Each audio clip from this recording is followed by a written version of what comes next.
ጀንቦሮ ሪል ስቴት የዲፕሎማቶች መናኸሪያ በሆነው ሳር ቤት በ16 ኤምባሲዎች መሃል ቫቲካንና ኢንዶኔዥያ ኤምባሲን ጎረቤት አድርጎ እየተገነባ ነው። ጀንቦሮ ሪል ስቴት 5000 ካሬ ላይ ያረፈው ግዙፍ የንግድ ሞልና አፓርትመንት ታይቶ በማይታወቅ ሁኔታ 17 ሊፍቶችንና ኢስካሌተርስ ይዟል። በ4 ዓመት ውስጥ ብቻ በቦሌ ቡልቡላ 5 ፕሮጀክቶችን ጥንቅቅ አድርጎ ገንብቶ አስረክበዋል። ኖ 6ኛውን እያካሄድ ነው። ከ600 በላይ ሱቆች በአንድ ማዕከል ከሚገኝበት ጀንቦሮ ግራንድ ሞልና አፓርትመንት ሲገዙ የሚያገኙት ከ900 በላይ መኪና መያዝ የሚችል ፓርኪንግ ከኤሌክትሪክ ቻርጅ ስቴሽን ጋር የከርሰ ምድር ውሃ፣ የተሟላ ጂምናዚየምና ስፓ እንዲሁም የልጆች ፕሌግራውንድ የጀንቦሮ ድምቀቶች ናቸው።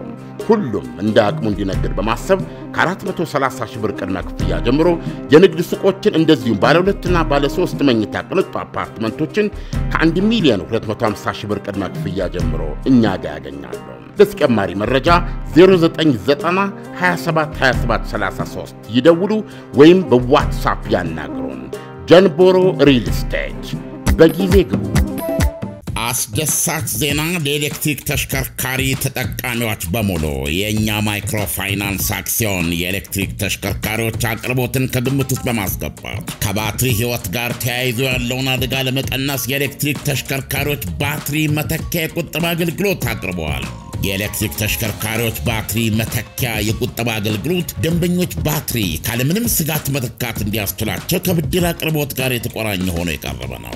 ሂሳቡ ሲከፈት በየወሩ የሚሰላ 10.5% ዓመታዊ ወለድ ይታሰብበታል። ተቋሙ የኤሌክትሪክ ተሽከርካሪዎችን በመያዣነት በማስመዝገብ እስከ 200% የሚደርስ የባትሪ ምትክ ብድር ይሰጣል። ከሰኞ እስከ እሑድ ከጠዋቱ 2 ሰዓት እስከ ምሽቱ 2 ሰዓት አገልግሎት በሚሰጡት ሁሉም ቅርንጫፍ ቢሮዎቻችን መሳ ሰዓትን ጨምሮ እናገለግሎታለን። ይምጡ፣ በልዩ እንክብካቤ እርስዎን ለማገልገል ዝግጁ ነን። ዋና መስሪያ ቤት አብይ ቅርንጫፍ ቀበና ወደ ቤላ በሚወስድ መንገድ የፌዴራል ቤቶች ኮርፖሬሽን ህንፃ ምድርና አንደኛ ፎቅ ላይ። ሌላው ቅርንጫፋችን መገናኛ ግሬስ ሲቲ ሞል አንደኛ ፎቅ፣ እንደዚሁም ፊጋ ቅርንጫፍ ከፊጋ ትራፊክ መብራቱ ወደ ሲኤምሲ ሚካኤል በሚወስድ መንገድ ላይ ያገኙናል። ስልክ ቁጥር 0982411111 ወይም 0960506006 ወይም 11 ይደውሉ። የኛ ማይክሮ ፋይናንስ የኛ ለሁሉም።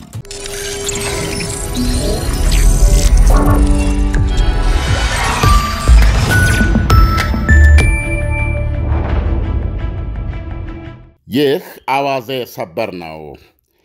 የራሽያ ውጭ ጉዳይ ሚኒስትር ሰርጌይ ላቭሮቭ አሜሪካ ዘለንስኪ እንዲያከብረው የምታዘው ከሆነም አዲስ የጥቁር ባህር ስምምነት ለመድረስ ዝግጁ ናት ሲሉ ለሀገራቸው ቴሌቪዥን ተናገሩ። አሜሪካ የዩክሬንና ራሽያ ተደራዳሪዎችን ባለፈው እሁድና ትናንት ሰኞ እያፈራረቀች ለየብቻቸው ለሰዓታት ተወያይታለች። ሦስቱም ተደራዳሪዎች ያረፉትና ውይይታቸውን ያካሄዱት በሪዝ ካርልተን ሆቴል ውስጥ ነበረ። ውይይቱ የተጀመረው እሁድ አመሻሽ ላይ በዩክሬንና በአሜሪካ መካከል ሲሆን ሰኞ ደግሞ ከራሽያ ተደራዳሪዎች ጋር 12 ሰዓት ፈጀ ውይይት ተካሂዷል። ከዛም እንደገና ከዩክሬን ልዑካን ጋር ውይይት መደረጉ ታውቋል። ከዚህ ጋር ተያይዞ በዛሬው ዕለት ስለ ውይይቶቹ የደረሱበት ነጥቦች በተመለከተ መግለጫ እንደሚሰጥ ማስታወቂያ ወጥቶ ነበረ። ነገር ግን ያ ሳይደረግ ቀርቷል። ላቭሮቭ በመግለጫቸው ራሽያ የጥቁር ባህር የመርከቦች እንቅስቃሴ ደህንነትን በተመለከተ አዲስ ስምምነት ላይ ለመድረስ አገራቸው ፈቃደኛ መሆኗን አበክረው ገልጸው ይህ ሊሆን የሚችለው ግን የዩክሬኑን ዘለንስኪ ስምምነቱን እንዲያከብረው አሜሪካ የምታዘው ከሆነ ብቻ ነው ብለዋል። ዘለንስኪ በትናንት በቪዲዮ የተቀረጸ መደበኛ መልእክታቸው ሲናገሩ በሕዝባችንና በዓለም አቀፍ ማኅበረሰብ ላይ እየተሳለቀ ጦርነቱን ሆን ብሎ የሚያራዝም ተዋናይ ቢኖር አንድ ነው፣ እሷም ራሽያ ናት ብለዋል። ራሽያን ወደ ሰላም ለመገፍተር ጠንካራ ግፊት ያስፈልጋልም ሲሉ አክለዋል። ኢሳያስ እንግዲህ እስካሁን ያለ ሁኔታ ይህን ይመስላል። ለሰዓታት በጣም የተራዘመ ውይይት ነው ሲደረግ የቆየው። አሜሪካ በተናጠል ነው የምታናግራቸው። ሁለቱም ተደራዳሪዎች በማይዳረሱበት ሁኔታ ነው በሪስ ካርልተን ሆቴል ያረፉትና ውይይት የሚያደርጉበት አዳራሽም እንዲሁ የተለያየ ነው። በተለይ ከራሽያ ጋር የተደረገው ውይይት በጣም ረጅም ነው። 12 ሰዓት ፈጀ። ይሄ ሁሉ ውይይት ከተደረገ በኋላ እንደገና መጀመሪያ እንግዲህ ያው ከዩክሬኖች ጋር እሑድ ነበር። ከዛ ከራሽያኖች ጋር 12 ሰዓት ፈጀ ውይይት። ከዛ ደግሞ እንደገና ከዩክሬኖች ጋር ሌላ ውይይት ተደርጎ የአሜሪካን አደራዳሪዎች ብቻ ለብቻ በዚህ መልክ እያገኟቸው መጨረሻ ላይ ዛሬ ጠዋት ላይ መግለጫ ይሰጣል ተብሎ ማስታወቂያ ተላልፎ ነበረ። ያው በዜናው ላይም እንደሰማኸው የተሰጠ መግለጫ የለም። አዲስ ነገር የሰማነው እንግዲህ ከራሽያ ውጭ ጉዳይ ሚኒስትር አሁን በዜናው የተገለጸውን ነው። ይሄው ምንድነው አሜሪካ ጥቁር ባህርን የመርከቦች ደህንነት በተመለከተ አዲስ ስምምነት ለመፈራረም ወይም አዲስ ስምምነት ላይ ለመድረስ ፈቃደኛ ናት።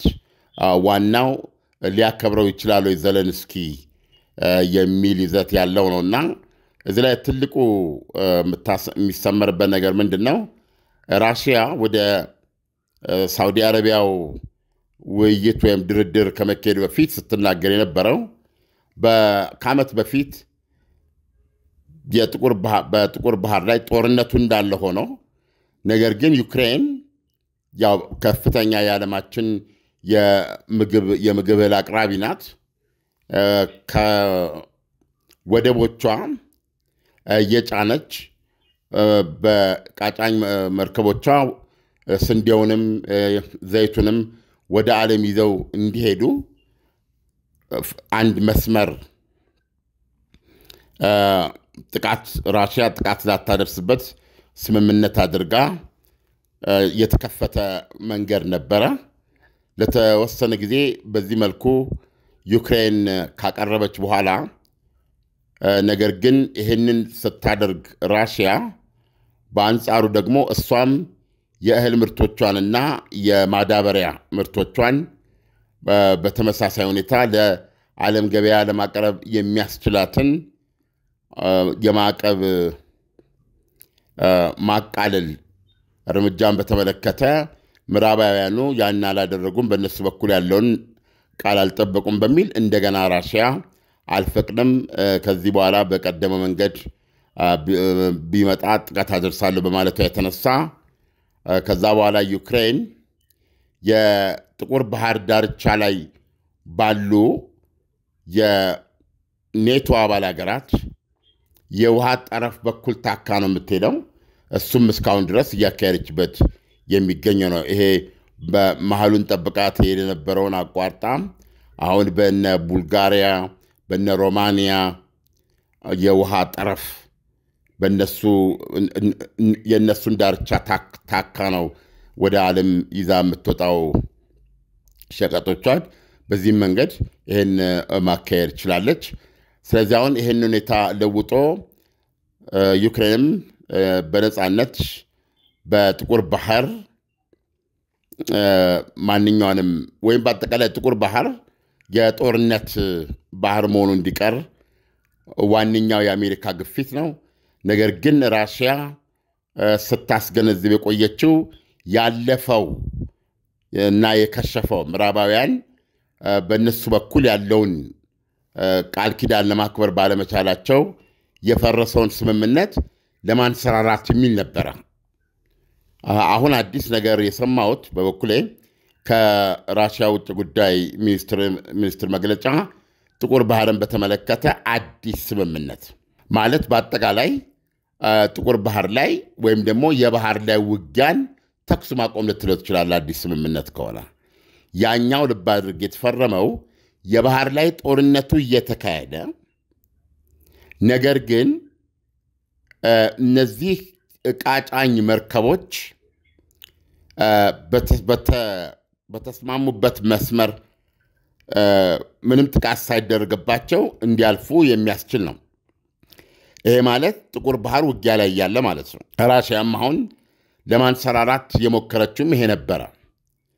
አሁን ግን ምን ማለት ነው የሚለውን እንግዲህ ያው ዞሮ ወይ በአሜሪካ የምትገልጸው ነገር ይሆናል በራሳቸው ዩክሬኖችን በራሳቸው በኩል የሚገልጹት ይሆናል በሶስቱ ወገኖች መካከል በተደረገው ውይይት ምን እንደተደረሰው በውል አናቅም ነገር ግን ቢያንስ እርግጠኛ መሆን የሚቻለው አዲስ ስምምነት አስፈልጓል ማለት ነው ያ አዲስ ስምምነት ደግሞ ያ የነበረውን ማደስ የማንሰራራት ሳይሆን በቃ ራሱ ጥቁር ባህርን ከውጊያ ነፃ የሆነ ወይም ሁለቱ ሀገሮች የባህር ላይ ውጊያን ወይም የከፊል ተኩስ አቁም የምንለውን የማድረግ አካሄድ ግፊት እንዳለ የሚያሳይ ነው በራሽያ በኩል ያለው ምክንያቱም ምንድነው ያሉት ራሽያ በጥቁር ባህር ላይ የመርከቦች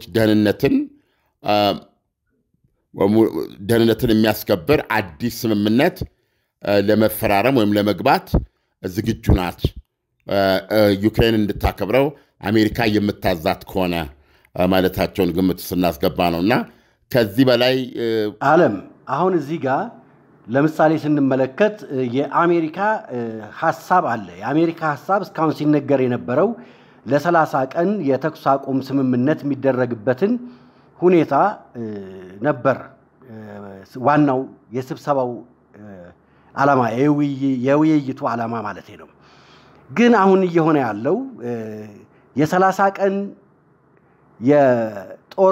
የጦርነት የማቆም ስምምነቱ ወደ ጎን በመውሰድ አዲስ ሐሳብ ነው የሚመስለው ጥቁር ባህር ላይ እንደዚህ አይነት ነገር ይደረግ ሲል የሩሲያው ተወካይ ያነሱት ሐሳብ አሜሪካ በዚህ አቅጣጫ በትላንትናው በተደረገው ውይይት ሐሳቧ አልተሳካም ማለት ነው ወይም ደግሞ በሌላ መልኩ ደግሞ ስንመለከተው አሁን በዩክሬንና በሩሲያ እየተደረገ ያለው ጦርነት በግርና በአየር የሚደረገው ጦርነት ከጥቁር ባህር ውጪ ያለው ይሄንን ያክል ትልቅ አይደለም ለማለት ነው ፊቱን ወደዚህ ጋር ያዞረው ከምን አንፃር ነው ይሄ ሊሆን የቻለው ሩሲያ ትኩረቷን ወደዚህ ያደረገችው ጀንቦሮ ሪል ስቴት የዲፕሎማቶች መናኸሪያ በሆነው ሳር ቤት በ16 ኤምባሲዎች መሃል ቫቲካንና ኢንዶኔዥያ ኤምባሲን ጎረቤት አድርጎ እየተገነባ ነው ጀንቦሮ ሪል ስቴት 5000 ካሬ ላይ ያረፈው ግዙፍ የንግድ ሞልና አፓርትመንት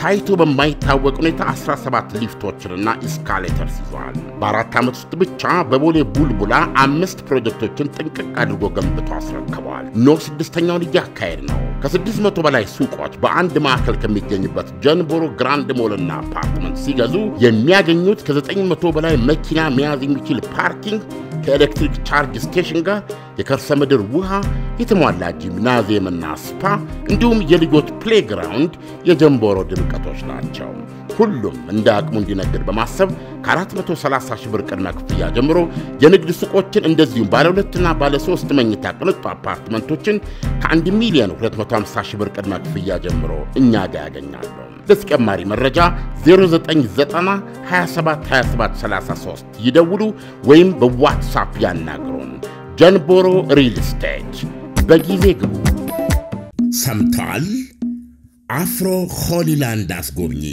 የኢየሩሳሌም የትንሳኤና የርገት ጉዞ መዝገባ ወደ መገባደዱ ስለሆነ ያቀዳችሁ ሁሉ በጊዜ ኑ ይለናል ለትንሳኤ ከህማማት ከዳግማ ትንሳኤ ለ13 ቀናት ለእርገት በወርሃ ግንቦት ለ8 ቀን በተመጣጣኝ ዋጋ ተመቻችቷል የሰላም ሁኔታ አያሳስቦ የምንጎበኛቸው የጉብኝት መዳረሻዎች በሙሉ ፍጹም ሰላም ናቸው አፍሮ ሆሊላንድ አስጎብኚ ላለፉት 14 ዓመታት ለምርቃትና ለምስጋና እንደሚሰራው አሁንም እኛ ወላጅ ዘመዶቻችሁን በእንክብካቤ እናስጎበኛለን እናስተናግዳለን የእምነታችንን መጀመሪያ ቅዱሳን መካናቶች በአይን እንደማየትና እንደመርገጥ ምን ደስ የሚያሰኝ ነገር ሊኖር ለወላጅም ከዚህ የሚበልጥ ስጦታ የለም አፍሮ ሆሊላንድ አስጎብኝና የጉዞ ወኪል አድራሻ ቦሌ ሞርኒንግ ስታር ሞል ሁለተኛ ፎቅ አሁኑኑ ስልክዎን አንስተው ይደውሉ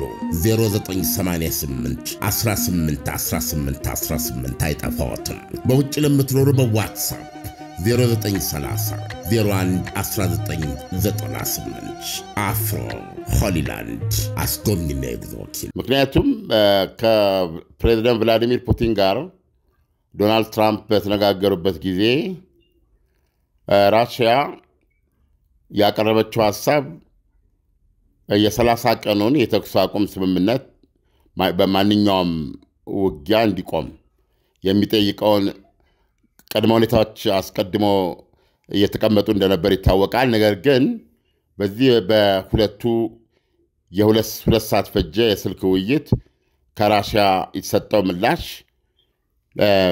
የኤነርጂ የኃይል ማመንጫ ተቋማት ላይ የሚደረገው ጥቃት እንዲቆም የሚል ነበረ። መጀመሪያ በኤነርጂ ተቋማት ላይ የሚፈጸም ጥቃት እንዲቆም፣ ከዛ በኋላ ወዲያውኑ ይሄ እንደተከበረ በነገራችን ላይ ይሄ እንዲከበር ኦልሬዲም ደግሞ ለወታደሮች ትእዛዝ ሰጥቻለሁ ነው ያሉት ቭላዲሚር ፑቲን። እና ወዲያውኑ ይሄን ተከትሎ ደግሞ የባህር ላይ ውጊያን ለማቆም የሚያስችሉ ቴክኒካዊ ድርድሮችን መለጠቅ የሚል ነው። ስለዚህ የሳውዲ አረቢያው ድርድር ይህንን የባህር ላይ ውጊያን ለማስቆም የሚያስችሉ የቴክኒክ ድርድሮች ነው የተደረጉት። ስለዚህ ተሳክቶ ቢሆን ኖሮ ውጤቱ መሆን ይችል የነበረው ሁለቱ ሀገሮች በጥቁር ባህር ላይ ውጊያ ማቆማቸውን ወይም ለማቆም ተስማሙ የሚል ይሆን ነበረ ማለት ነው። ምክንያቱም ውጊያው በአየር በመሬት የሚካሄድ ነው። ባህር ላይ የሚካሄደው ውጊያ ከቆመ ኤነርጂ የኃይል ማመንጫ ተቋማትን ማጥቃት የመከበርና የማስከበር ጉዳይ ነው። ክፍተቱ እንዳለ ነው። በነገራችን ላይ የቆመ ነገር የለም። በሁለቱም በኩል እርስ በርስ መካሰሱ አሁንም አለ። አንዱ የሌላውን የኃይል ማመንጫም ሆነ እንደዚሁም ሌሎች ተቋሞችን መምታቱን እንደቀጠለ ነው። ይሄን በተመለከተ በአሜሪካና በራሽያ መካከልም አለመግባባት ተፈጥሯል። ምክንያቱም አሜሪካ ከቭላዲሚር ፑቲን ጋር ወይም ዋይት ሃውስ በተነጋገርንበት ጊዜ ሁለት ነገሮች ነው የተስማማነው ነው የሚሉት። አንደኛው የኃይል ማመንጫ ተቋማትን አለመምታት፣ ሁለተኛ ደግሞ መሰረተ ልማቶችን አለማጥቃት የሚል ነበር። በራሽያ በኩል ግን የተደረሰው ስምምነት የኤነርጂ ኢንፍራስትራክቸር ሁለቱን ነጣጥላ ነው አሜሪካ ያየችው። ዞሮ ዞሮ አሜሪካ ይህንን ነው ብላ ጸንታለች። ማለት የኤነርጂ ፋሲሊቲዎችንና ኢንፍራስትራክቸርን ያለማጥቃት ብላ ነው የያዘችው። በአሜሪካ አረዳድ ቢሆን ከኃይል ማመንጫ ውጪ ወይም በተጨማሪ ማንኛውንም መሰረተ ልማት የሚባል አለመምታትንም በእሱ ላይ የሚደረገውንም ጥቃት የማቆም ውሳኔ ነበረ። ለማንኛውም የኃይል ማመንጫዎች ላይ የሚደረገው ጥቃት እንዲቆም የሚለው ወይም በስምምነት ደረጃ ወይም ራሽያ ይሄንን አደርጋለሁ ብላ ብትገልጽም አልቆመም። ስለዚህ በዚህ በሳውዲ አረቢያው ድርድር በጽሁፍ ቀርቦ ዩክሬንም ራሽያም አሜሪካም አንድ ላይ ሆነው የተስማሙበት ሆኖ አልቀረበም። በሌላ አነጋገር ማለት ነው። በስልክ ላይ በቭላዲሚር ፑቲን እና በዶናልድ ትራምፕ መካከል በተደረገ የስልክ ውይይት ላይ ሁለቱ የተለዋወጡት ነው። ስለዚህ አሁን ወደ ወረቀት በስምምነት ተጽፎ አልቀረበም። እንግዲህ በዚህ በሳውዲ አረቢያ ውይይት ላይ የሚጠበቁት በዋነኛነት እነዚህ ሁለቱ ነበሩ ማለት ነው። አንዱ ጥቁር ባህር ላይ ውጊያ ማቆም ወይም የባህር ላይ ውጊያ ማቆም ነው። በዚህ ረገድ ተሳክቶላቸዋል አልተሳካላቸውም የሚል ነው። አሁን ከውጭ ጉዳይ ሚኒስትሩ መግለጫ ተነስተን ማለት የምንችለው ግን ራሽያ ፈቃደኛ መሆኗን እንደገለጸችው፣ ስለዚህ ገና በዚህ ረገድ ስምምነት ላይ አልደረሱም ማለት ነው እና ስለዚህ አሁንም በከፊል ተኩስ አቁም ለመድረስ ያደረጉት ሙከራ ምን ያህል እንደተሳካ እውነቱን ለመናገር ለማወቅ አይቻልም። የሶስት ወገኖች መግለጫ ሲሰጥ ቢያንስ በኤነርጂዎችን የኃይል ማመንጫዎችን አለማጥቃት የሚለው ላይ በጽሁፍ የቀረበ መስማማት ካለ ከፊል የተኩስ አቁም ተደርሷል ብሎ ማመን ይቻላል። እንደገና ደግሞ ይሄንኑ ቀጥሎ ደግሞ ራሽያ ፍላጎት አለኝ አዲስ ስምምነት ለማድረግ በጥቁር ባህር ላይ ያለችውን ተከትሎ ሌላ ዙር ድርድርና እንግዲህ ወደ ስምምነት ወደ ማስማማት መሄድ ይጠይቃል እና ብዙ ውጤት የተገኘበት ነው ለማለት አያስደፍርም። ዓለም ቀደም እንግዲህ በአሜሪካና በሩሲያ መካከል አንዳንድ ልዩነቶች ተፈጥረዋል የሚል ሐሳብ አንስተህ ነበርና ምንድነው ይሄ ልዩነት የተፈጠረው? በዚሁ በሽምግልና ሂደቱ ላይ ነው ወይስ በሌላ ጉዳይ ነው? ነው በስልክ ልውውጥ ወቅት የስልኩ ትራንስክራይብ ሲደረግ የሁለቱ መሪዎች የስልክ ውይይት ጭብጥ ማለት ነው። በአሜሪካ በኩል የቀረበው ምንድን ነው? በአሜሪካ በኩል የቀረበው የራሽያው ፕሬዚደንት ራሽያ የቀረበውን የ30 ቀን የተኩስ አቁም ስምምነት ሁሉን የሚያጠቃልለውን ለመስማማት የታወቀ ቅድመ ሁኔታዎች አሏት። ይሄ ይደረግ ያለችው ያ እንዲሆን ለመስፈለግ ካስፈለገ ምዕራባውያን የሚደረገው ማንኛውም የጦር መሳሪያ፣ የስለላ መረጃ የመሳሰለው መቆም አለበት የሚሉ አሉ። እነሱ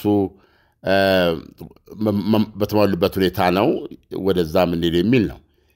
ስለዚህ አሁን ግን ዶናልድ ትራምፕ በዛ ውይይት ላይ አንድ ነገር ጨበጠን ብለው ነበር። እሱም ምንድን ነው?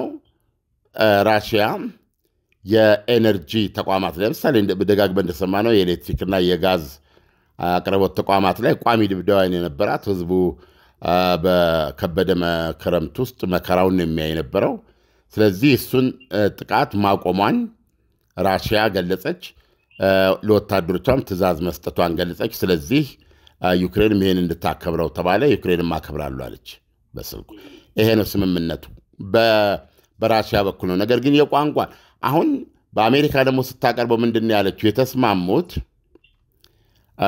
የኤነርጂ ተቋማትን የኤነርጂ ፋሲሊቲዎችን እና ኢንፍራስትራክቸር ላለማጥቃት የሚል ነው። ስለዚህ የኤነርጂ ተቋማት ማለት ያው እንዳልኩ የኤሌክትሪኩ የጋዙ የመሳሰለው ማለት ነው። የኃይል መስጫ ማከፋፈያ እንደዚህ። ኢንፍራስትራክቸር ደግሞ ራሱን ችሎ መሰረተ ልማት ማለት ነው።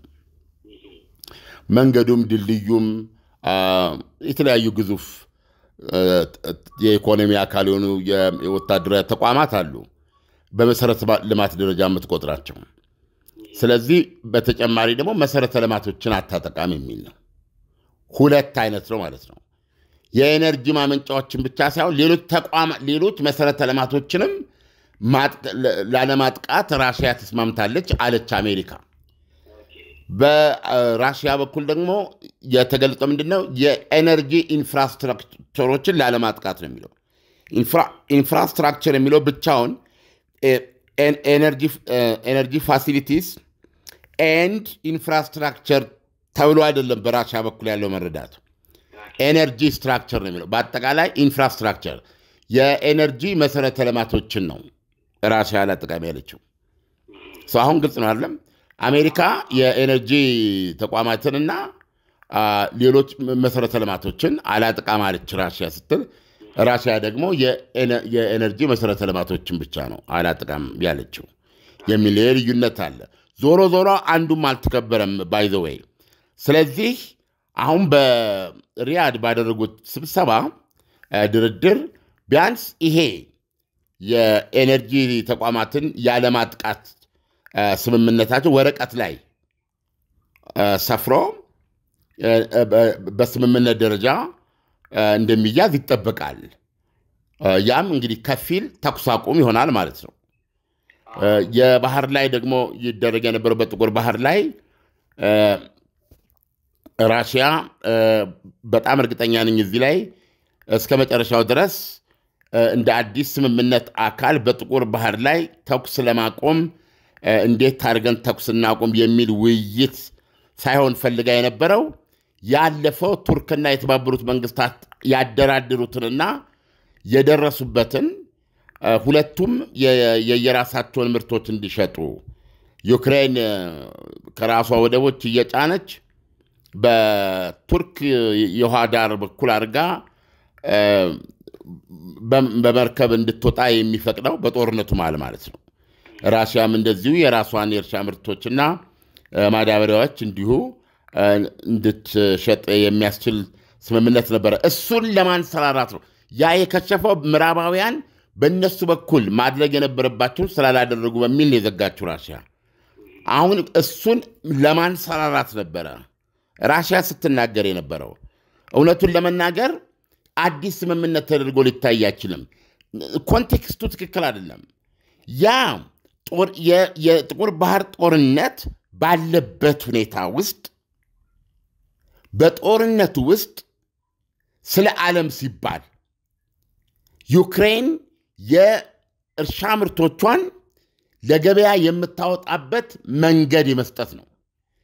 በዛ በተባለው መንገድ ብቻ የሚያልፉ እነዚህ የእህል ማመላለሻዎች ያውም ራሽያ ትቆጣጠራለች ምን እንደጫኑ እና እነሱ ይሄ ስምምነት የጦርነቱ ስምምነት ነው። በጦርነቱ ውስጥ እነዚህ ምርቶች ለዓለም እንድታወጣ የተደረገ ስምምነት ነው። ራሽያም የማዕቀብ እፎይታ ቢያንስ በእነዚህ በፈርቲላይዘር ማዳበሪያና የራሷን ምርቶች የእርሻ ምርቶች ወደ ዓለም በመሸጥ በኩል ያገኘችው ካሳ ነው ማለት ነው። አሁን ግን እያወራን ያለነው ሙሉ ተኩስ አቁም ለማድረግ ነው። ይሄን ጦርነት በተኩስ አቁም ለማቆም ነው። ስለዚህ አሁን በስልክ የተነገረው ቭላዲሚር ፑቲን ለዶናልድ ትራምፕ ያሏቸው የባህር ላይ ተኩስ አቁም ለማድረግ ቴክኒካል ድርድር ያስፈልገዋል ነው። ይሄንን ቴክኒካል ድርድር ለማድረግ ነው ሳውዲ አረቢያ የሄዱት። ሳውዲ አረቢያ እስኪገቡ ድረስ ግን ቴክኒካል ድርድሩ ማለት የ2023ቱን በቱርክና በተባበሩት መንግስታት አደራዳሪነት የተደረሰውን ስምምነት ማንሰራራት በሚል ነው ራሽያ ስትገልጸው የነበረው። እንደውም አንዳንዶቹ አሁን ከሚደረገው የተኩስ አቁም ጋር እየተጠየቀ ካለው ጋር አብሮ የማሄድ ነው በማለት እውነቱን ለመናገር ሲገልጹት ነበረ። አሁን ይሄ ሁሉ ውይይት ከተደረገ ጊዜው ካለፈ በኋላ ምን ሰማው ምንድነው ራሽያ በጥቁር ባህር ላይ አዲስ ስምምነት ለማድረግ ፍቃደኛ ናት። ዩክሬን እንድታከብረው አሜሪካ የምታዛት ከሆነ ነው እኮ ያሉት አይደለም እንደ ውጭ ጉዳይ ሚኒስትሩ። አንደኛ ያለፈውን ስምምነት ለማንሰራራት የተደረገ ሙከራ ካለ አልሳካም ማለት ነው። ሁለተኛ እዚህ ውሃው ላይ በአዲስ ስምምነት የባህር ላይ ጦርነቱን ለማቆም የተደረገ ውይይት ከነበረ አይ ቲንክ እሱም አልተሳካም ማለት ነው። ወይም እሱም በተመለከተ የተደረሰበት ነገር የለም ማለት ነው። እንደዛ ሆኖ ነው የሚታየኝ። ምናልባት ግን ሙሉ መግለጫውን አሜሪካ ስትሰጥ በዩክሬን በኩል እንደገና ስትሰማ እንደገና ደግሞ ራሽያ ሌላ የምትሰጠው መግለጫ ካለ አዲስ ሁኔታዎች ካሉ ይዘን እንቀርባለን ማለት ነው። ጥሩ ዓለም፣ እንግዲህ ለዛሬው ትንታኔ ከወዲሁ አመሰግናለሁ። መልካም ምሽት ይሁንልን። መልካም ምሽት። ጀንቦሮ ሪል ስቴት የዲፕሎማቶች መናኸሪያ በሆነው ሳር ቤት በ16 ኤምባሲዎች መሃል ቫቲካንና ኢንዶኔዥያ ኤምባሲን ጎረቤት አድርጎ እየተገነባ ነው። ጀንቦሮ ሪል ስቴት 5000 ካሬ ላይ ያረፈው ግዙፍ የንግድ ሞልና አፓርትመንት ታይቶ በማይታወቅ ሁኔታ 17 ሊፍቶችንና ኢስካሌተርስ ይዟል። በ4 ዓመት ውስጥ ብቻ በቦሌ ቡልቡላ 5 ፕሮጀክቶችን ጥንቅቅ አድርጎ ገንብቶ አስረክበዋል። 6ኛውን እያካሄድ ነው። ከ600 በላይ ሱቆች በአንድ ማዕከል ከሚገኝበት ጀንቦሮ ግራንድ ሞልና አፓርትመንት ሲገዙ የሚያገኙት ከ900 በላይ መኪና መያዝ የሚችል ፓርኪንግ ከኤሌክትሪክ ቻርጅ ስቴሽን ጋር የከርሰ ምድር ውሃ፣ የተሟላ ጂምናዚየምና ስፓ እንዲሁም የልጆች ፕሌግራውንድ የጀንቦሮ ድምቀቶች ናቸው። ሁሉም እንደ አቅሙ እንዲነግድ በማሰብ ከ430 ሺህ ብር ቅድመ ክፍያ ጀምሮ የንግድ ሱቆችን እንደዚሁም ባለ 2ና ባለ 3 መኝታ ቅንጡ አፓርትመንቶችን ከ1,250,000 ብር ቅድመ ክፍያ ጀምሮ እኛ ጋር ያገኛሉ። ለተጨማሪ መረጃ 0990 27 27 33 ይደውሉ ወይም በዋትስአፕ ያናግሩን። ጀንቦሮ ሪል ስቴት በጊዜ ግቡ። ሰምተዋል? አፍሮ ሆሊላንድ አስጎብኚ የኢየሩሳሌም የትንሣኤና የእርገት ጉዞ ምዝገባ ወደ መገባደዱ ስለሆነ ያቀዳችሁ ሁሉ በጊዜ ኑ ይለናል። ለትንሣኤ ከሕማማት እስከ ዳግማ ትንሣኤ ለ13 ቀናት፣ ለእርገት በወርሃ ግንቦት ለ8 ቀን በተመጣጣኝ ዋጋ ተመቻችቷል። የሰላም ሁኔታ አያሳስቡ። የምንጎበኛቸው የጉብኝት መዳረሻዎች በሙሉ ፍጹም ሰላም ናቸው።